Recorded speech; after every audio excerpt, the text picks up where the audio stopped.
Mummy હું છે ને શાક લેવા ગઈ હતી ને એ ડોશી કેટલી ધડ કરે એક જરીક શાક હાટું. હવે તો શું ને શાક લેવા જાશ જ નહીં. હા મમ્મી બોલ. હું અત્યારે છે ને મને મારું માથું દુખે છે.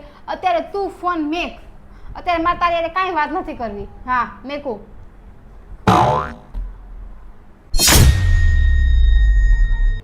આજનો તો મમ્મી મારો દિવસ જ એવો વહી ગયો છે. આજે હું હોરમાં મારી હાટું ચપ્પલ લેવા ગઈ હતી ને તો એ ચપ્પલવાળો ભાભો મારી હારે કેટલી મગજમારી કરતો હતો. મેં 2-3 ખોખા વધારે વિખાવ્યા ને તે મારે એની કટકટ કરવા માંડ્યો.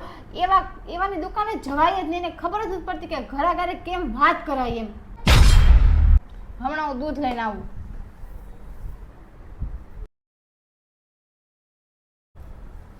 કેમ ખાલી આવી દૂધ ન લાવી? કાંઈ નહીં મમ્મી, હું નીચે ગઈ ને દૂધ લેવા ત્યાં છોકરાઓ ક્રિકેટ રમતા. મને અહીં દડો વાગી ગયો. મેં છોકરાઓને કીધું મેં અહીંયા કંઈ ક્રિકેટ રમવાની જગ્યા છે તો છોકરા મને ઉકારે બોલાવે. અત્યારના છોકરાને ખબર જ નથી પડતી કે મોટા હારે કેવી રીતે વાત કરવી, સભ્યતાથી વાત કરાય, તું કરે વાત ન કરે કાંઈ ખબર જ નથી પડતી. તું બહાર ગઈ હતી તારી યાર બધા ઉકારા તુકારા કર્યા. તું તો મોટી કહેવાય, તારે થોડા ઉકારા તુકારા કરાય. રોજ કરાય ને મમ્મી. તાર મમ્મીને ફોન આવ્યો તોય તે એમ કીધું તું મૂક હમણાં. તેને તુકારો કર્યો. પછી ઓલા સવારમાં ચપ્પલ લેવા ગઈ. એ દાદા મોટી ઉંમરના છે છતાંય તેને એમ કીધું કે ભાભા આવા છે તેવા છે. પછી સવારમાં અત્યારે શાક લેવા ગઈ તોય તે એને એમ કીધું કે ડોશી આવા છે તેવા છે. ડોશી મોટી ઉંમરના છે.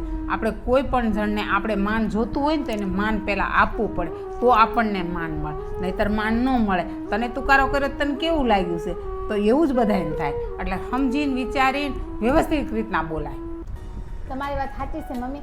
હવે છે ને હું બોલવામાં ધ્યાન રાખીશ. મારથી નાના હોય કે મોટા હોય બંને હારે હું પ્રેમથી વાત કરીશ. અમારા આવા નવા વિડીયો જોવા માટે અમારી ચેનલને સબસ્ક્રાઈબ કરો.